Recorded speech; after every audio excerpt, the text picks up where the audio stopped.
Hunter Roberts Construction Group started about 13 years ago, and we have been a prominent leader in building life sciences essentially since we started.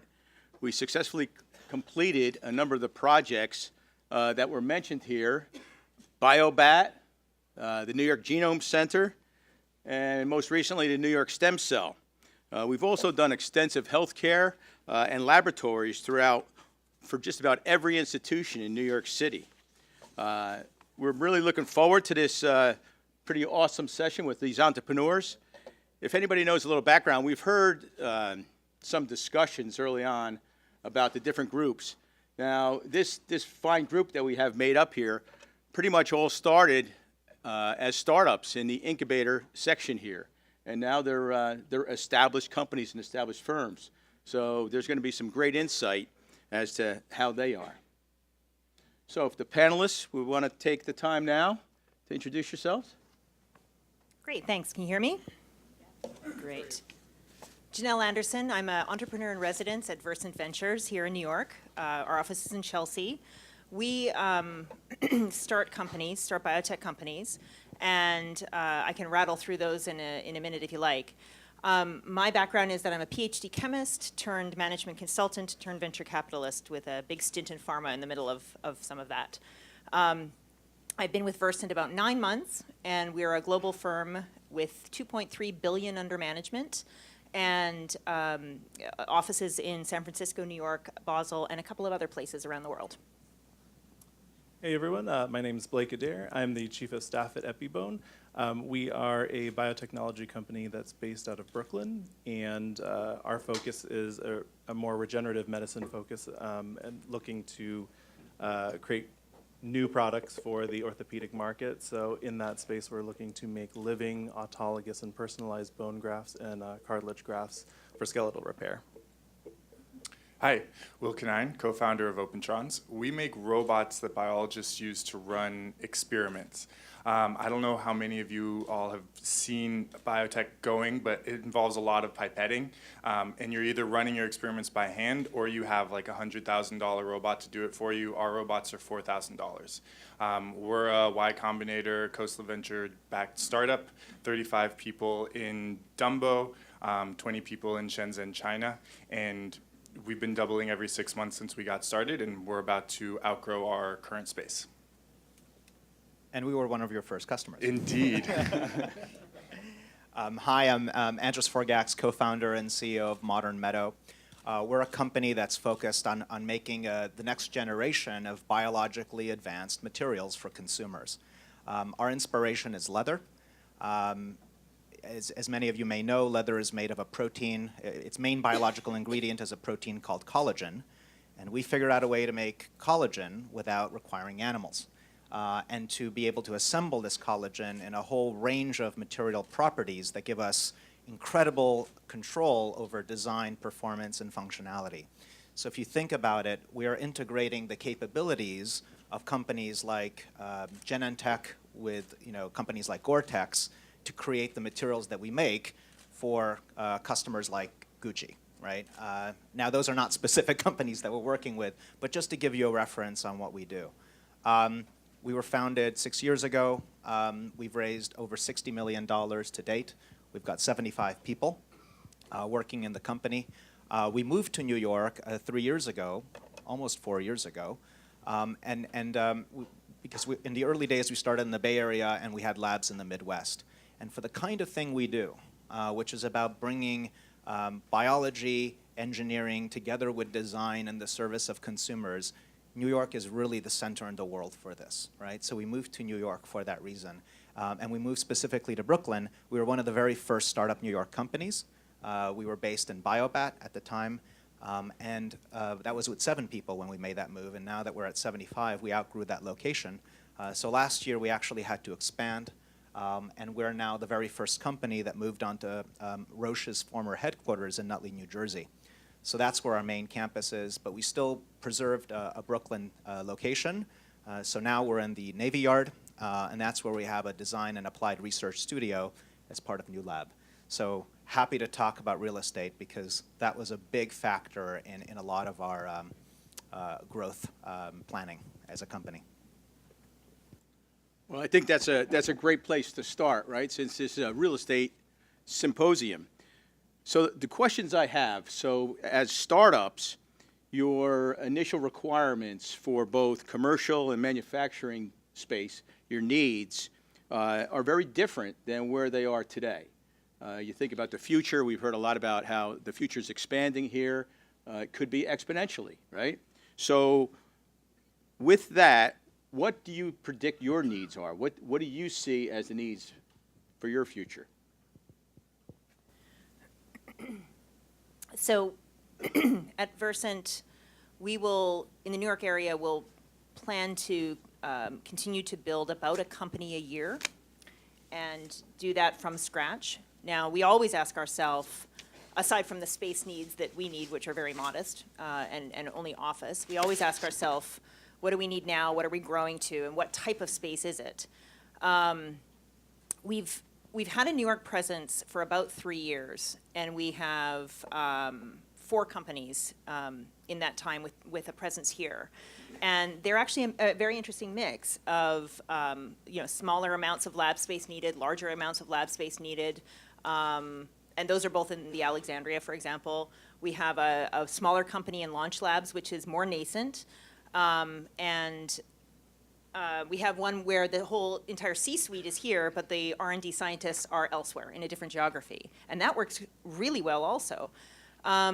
So those companies are really flourishing, and we'll continue to do that. And it'll be case by case as we build each company what we need to be here, whether it's lab or office, and how that can best be met. I can dive into more detail if you want to know, for particular ones, how we started and how we grew, because we've already been through transitions with some of those companies, and so it goes, it continues. But what we often talk about is, of course, what's next, and where's the step-out space that we're going to take when we grow out of this. We have, 7,500 square feet right now, and we're going to grow to 20 people, and where are they going to go?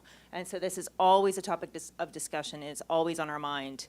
And we've not had a need yet to leave the city with these particular companies I was just talking about, but the time may come where we do. It'll all depend on what the needs are at the time, or what the facilities are at the time that we have the particular needs that we have. So we're projecting that, and we'll continue to do so with the new companies we start. To give kind of a little bit of history about where we're at with Epibone, we actually got our start. We had like 2 or 3 employees, and we started at the Harlem Biospace.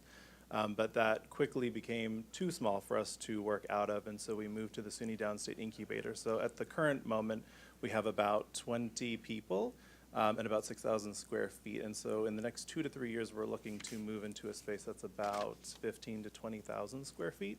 But of course, that can change, and of course, as you mentioned, like the thought of leaving New York is always kind of like on our mind if we can't get the space, the flexibility, the affordability that we're looking for. So it's actually really great that I think the real estate community is really taking notice for this, and hopefully we can move forward together, hitting everybody's needs. So we got our start at GenSpace, which is the biohacker space that Dan was talking about. And I think that a real key for Opentrons' success has always been cross-disciplinary pollination. We're combining mechanical engineers with backgrounds at places like MakerBot and other 3D printer places. We have, PhD scientists from Princeton and MD Anderson. We've got software engineers who worked on AI and robotics before. We've got marketing people who used to do things like direct-to-consumer, like Birchbox and Casper. So for us, specifically in our office space, we need a wet lab. We need a prototyping shop with a laser cutter and 3D printers and soldering and stuff like that. And we need open office space for our sales team and our development team. And we're going to keep needing that just in larger and larger square footages as we continue to grow. And I don't think we're unique. I think that the thing that makes New York unique is being able to create these cross-disciplinary companies, and we're going to need a different kind of space than the more traditional life sciences companies need. And For us, it wouldn't really work to have the C-suite in a different place as the development team. And that's because there's not a playbook for how do you make an affordable robot that scientists use, right? And so we need the space to goof up and iteratively try things. And if you're not rubbing elbows with people every day, that becomes exponentially more difficult to do in a quick iterative cycle. So I think for us, making sure that we have, wetware, software, and hardware all under the same roof with business is going to be a key as we continue to grow. I completely agree with that. And you heard also from Suzanne Lee, our Chief Creative Officer, that one of our big needs as a company is talent. And specifically, it's this interdisciplinary talent, this cognitive mix, this cognitive diversity that New York is so excellent about, where you're able to have world-class scientists and engineers work together alongside with world-class designers. And that's what makes our environment at Modern Meadow very special. It would be very difficult if we had one location for design or for the C-suite and a separate location for the R&D and the manufacturing. And we're trying to resist that as much as possible so we can maximize that cross-pollination. So we somewhat reluctantly made the move last year out of New York City because our needs were such that there's nothing in the city that satisfied that. Right now we have 73,000 square feet in New Jersey, just 10 miles from the Midtown Tunnel. It's about as close as we can get for that kind of asset. And we also have the opportunity to expand and build out a pilot manufacturing facility, which again we want to have very close to our R&D. So you asked about what our real estate needs are. Specifically, one of our big moves is we're actually going to put steel in the ground and build out a pilot manufacturing facility, probably on the order of about 40,000 square feet or more.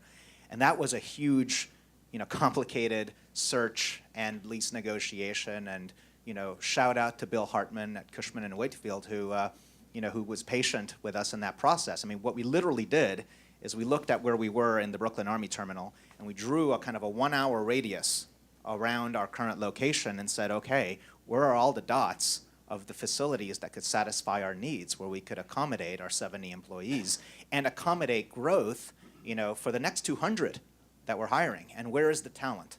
What does the talent pool look like that we want to attract? And how do we prevent this company from fragmenting, where we have, the design in one side, the management in the other, and the R&D and the manufacturing elsewhere? So we really wanted to kind of keep everyone in one house.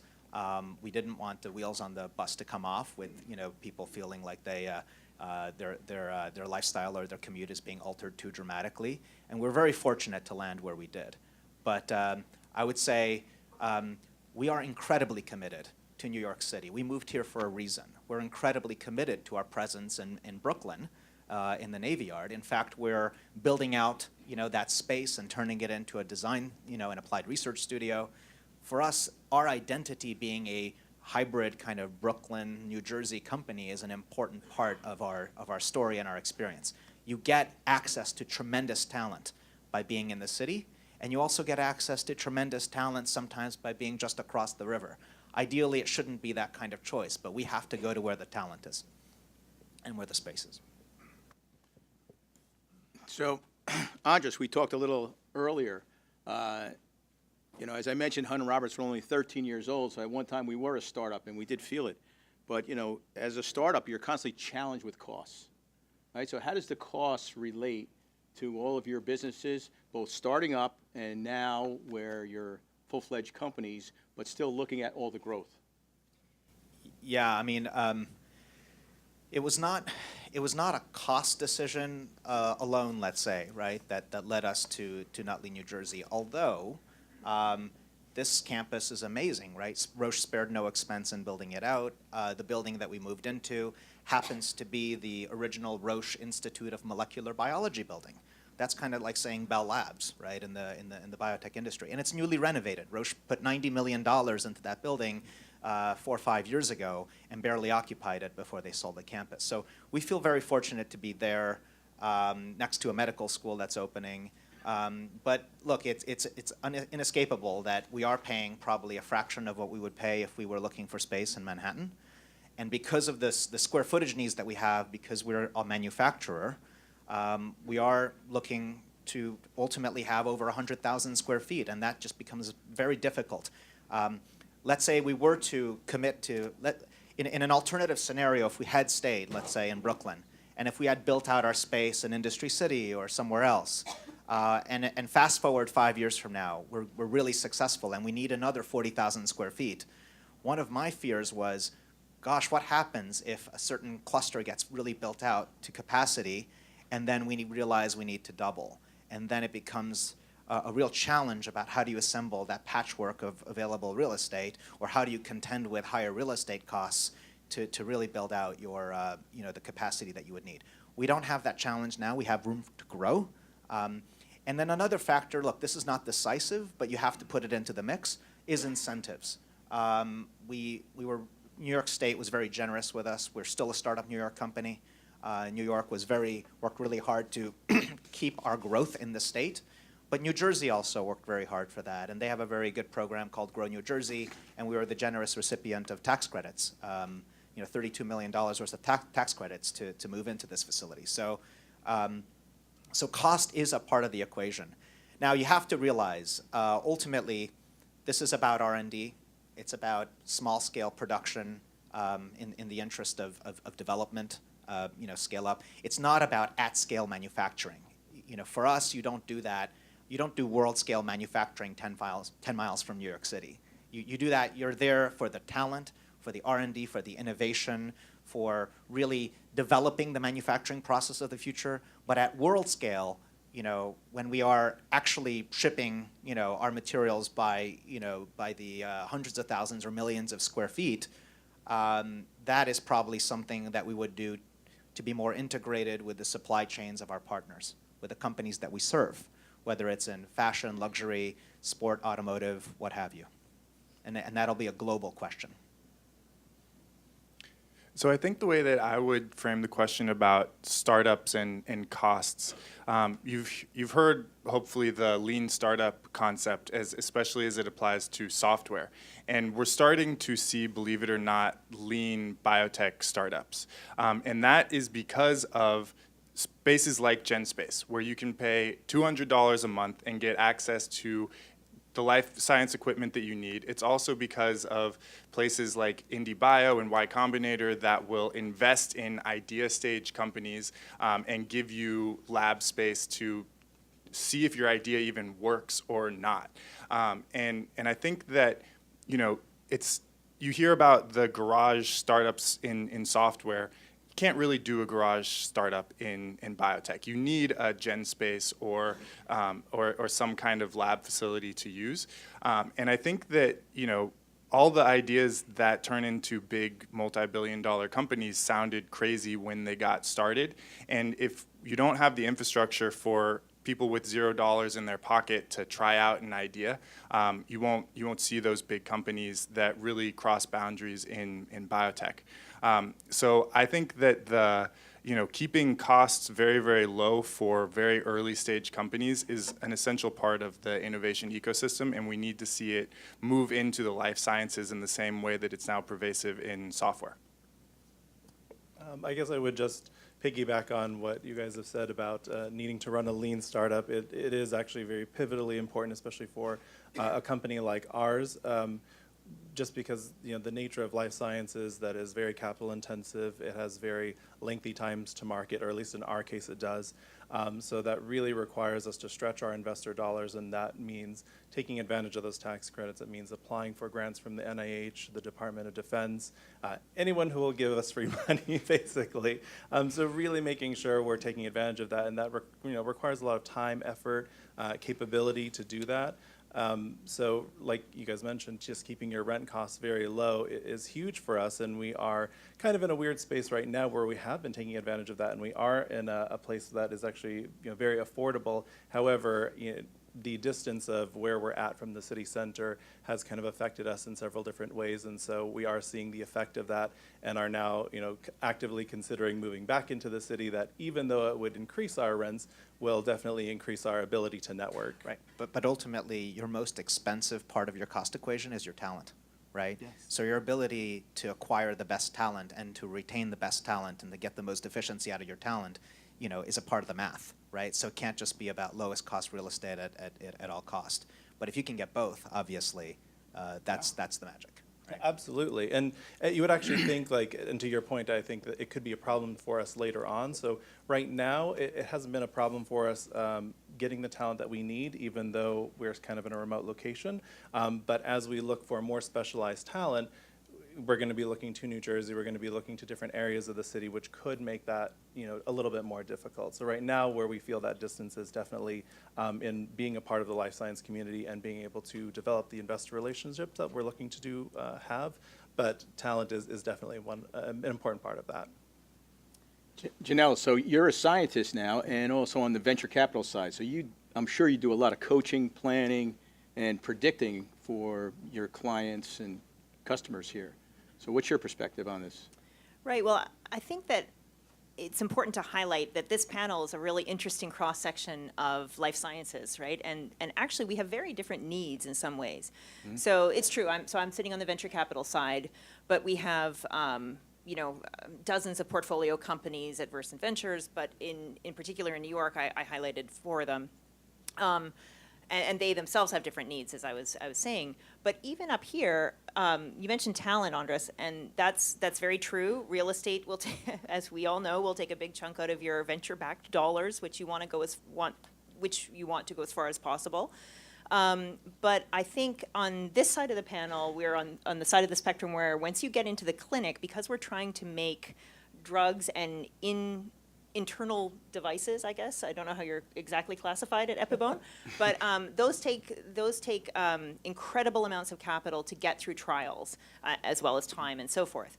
And so what's really interesting from my perspective in doing biotech venture capital, because most of what we do is biotech where the end of the line for our companies is meant to be, not end of the line, but the objective of our companies is meant to be a drug, or hopefully several, is that we know where the major cost buckets are. We'd rather real estate was not number one because of some of the other major ones, and we'd like to invest in talent, and we know we're going to need to invest in enormous amounts in science that increases every year you get on. But what's interesting is that in our ecosystem of starting biotech companies from scratch, we don't actually normally think to when are we going to need 70,000 square feet. And that's because as venture capitalists, we're setting up the companies, we're launching them, we want to get them to a certain stage, and then we're going to IPO them, or we're going to hope that they're acquired by a pharma company.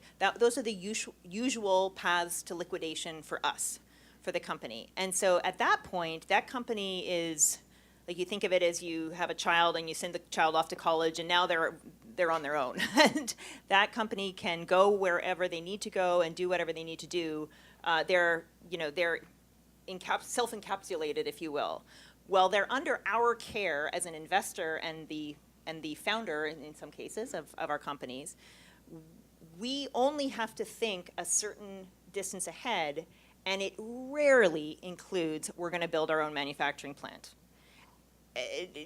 And no more often does it include we're going to build our own hospital so we can do clinical trials in-house. That never happens. So we don't have to worry about real estate on that scale. We're much more worried about the cost and the space and the very particular needs over the next number of years, knowing that we're going to outsource manufacturing and we're going to outsource clinical trials, and we can even outsource R&D to a large extent if we want to.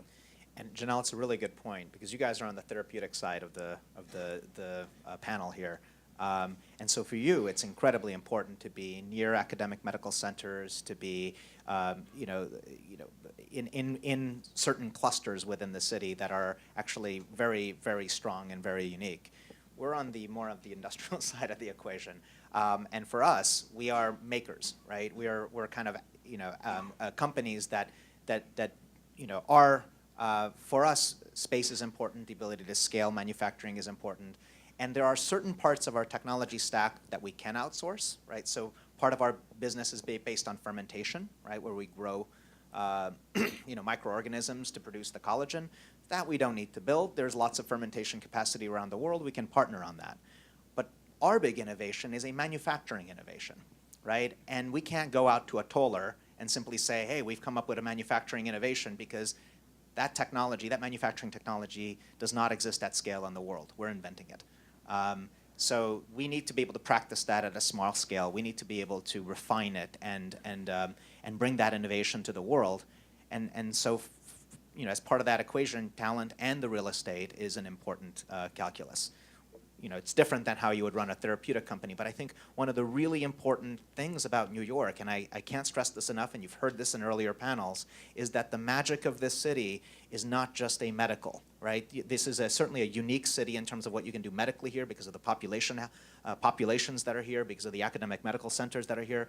But the magic of this city is that you can bring biology to other industries in a way that no other city in the world can. Right? You can bring it to the consumer, you can bring it to design, you can bring it to architecture, and it's that biology plus that differentiates New York, and to a certain extent we're representative of that. Yeah, and if I could just build off of that, I think that we're all very aware in this room of kind of the traditional biomedical model, and it's important. I mean, I have benefited personally a lot from healthcare, right? We all have. But if I can do one thing, it's to let you all know that there's another model, what Andras is just talking about, that is growing fast and that New York is the global center for. And it's product companies, people that are bringing biotech into something that consumers will touch, and that requires the marketing expertise of this city, the design expertise of this city, and all the other things that the city can do. So I would just hope that you all can keep that in your mind as you're building out your 5-10-year plans for the type of facilities that you want to build. Not just the IP-heavy kind of biopharma-based model, but also these very diverse interdisciplinary companies as well.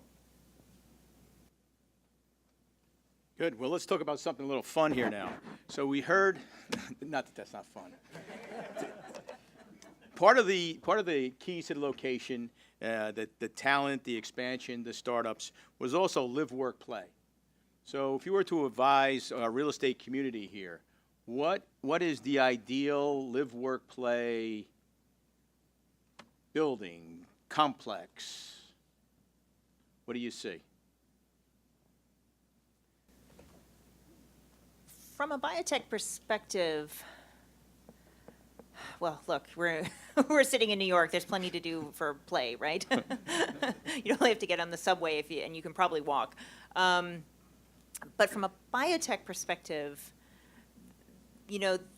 there is something to be said for clustering. And I remember a year ago, I just happened to be the Alexandria Center because I said I would meet somebody for coffee, and that happened to be where we had to meet. And in the 45 minutes we were there, I ran into about 4 other people that I knew.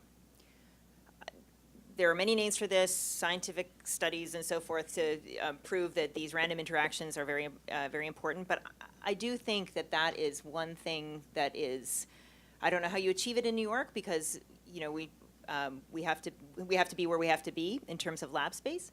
But as each of the independent lab spaces that are coming online now grow, I think we're going to see that replayed over and over. And that is a really good thing, because people then feel like they're part of a community. So I didn't answer your question about, what fun people do for hobbies and whether you should have a daycare center on site. But I do think that the clustering in the community is very important, and it has a great feedback loop for talent. Yeah. It's almost it's a strange question. I mean, it's an incredibly important point. Everything today, if you're going to build something new, you need to build it with live, work, play in mind. New York has kind of an unfair advantage in the sense that almost anything that you do anywhere in the city, where people, where subway lines go, and you might want to develop, satisfies most of those criteria. But I would also argue that there's a lot of that happening even outside of the city. So the former Roche campus that we're on right now, there's a medical school opening. In fact, it's on Prism Capital Partners is developing this campus. It's called On3, and it's about live, work, play. They're building up a lot of residential capacity movie theaters, gyms, et cetera. They really want this to be, to rebuild the urban density that Roche had there. At its peak, they had 10,000 people. Right now, they have 75, us, right? And they want to rebuild that density. So no longer are we in, and you guys know this all too well, we're no longer in that era where you can have like a suburban campus in the middle of nowhere because people don't want to live so much in the suburbs anymore and drive to work, and they don't want that sprawl existence.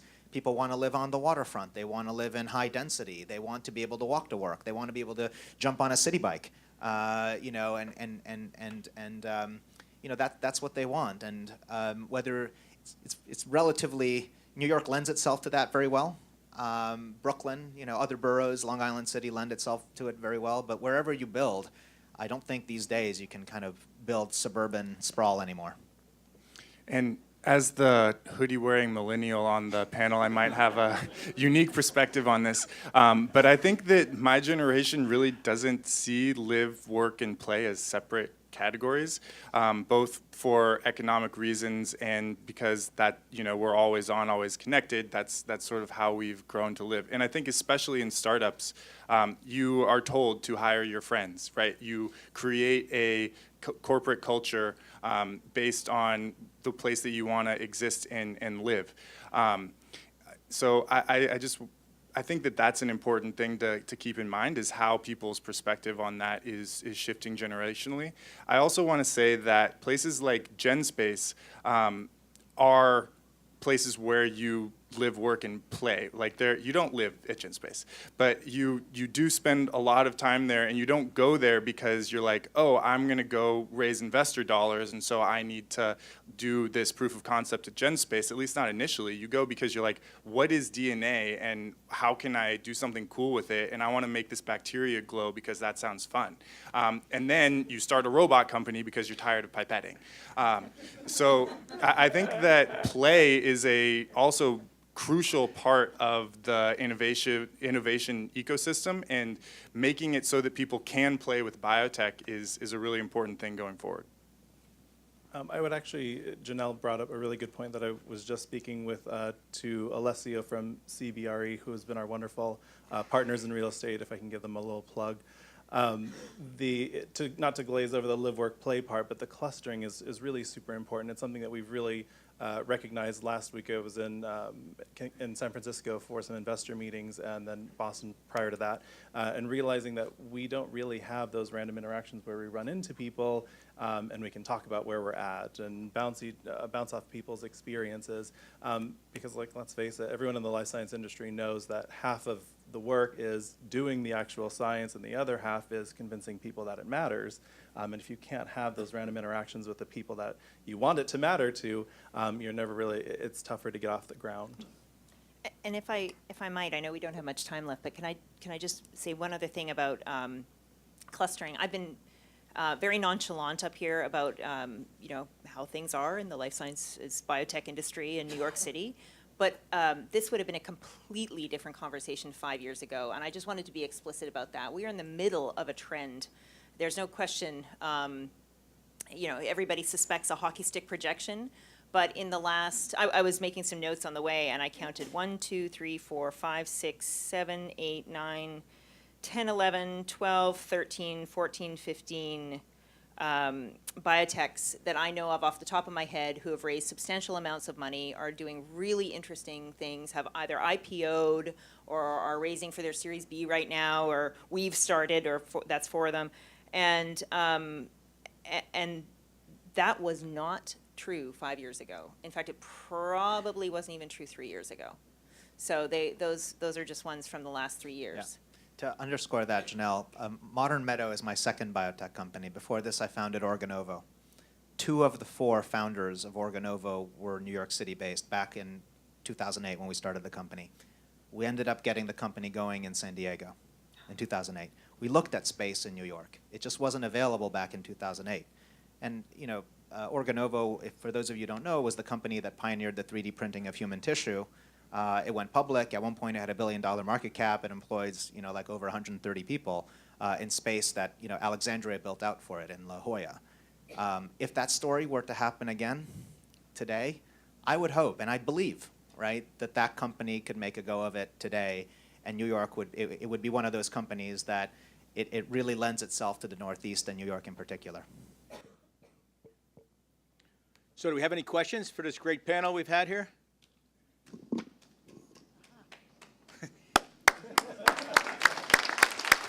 Thank you. Hi. How might we be a little more gentle to the suburbs? I think it's an I think it's an and question, right? It's not an or. And at some point, your labor force will be in stage 2, not just your product.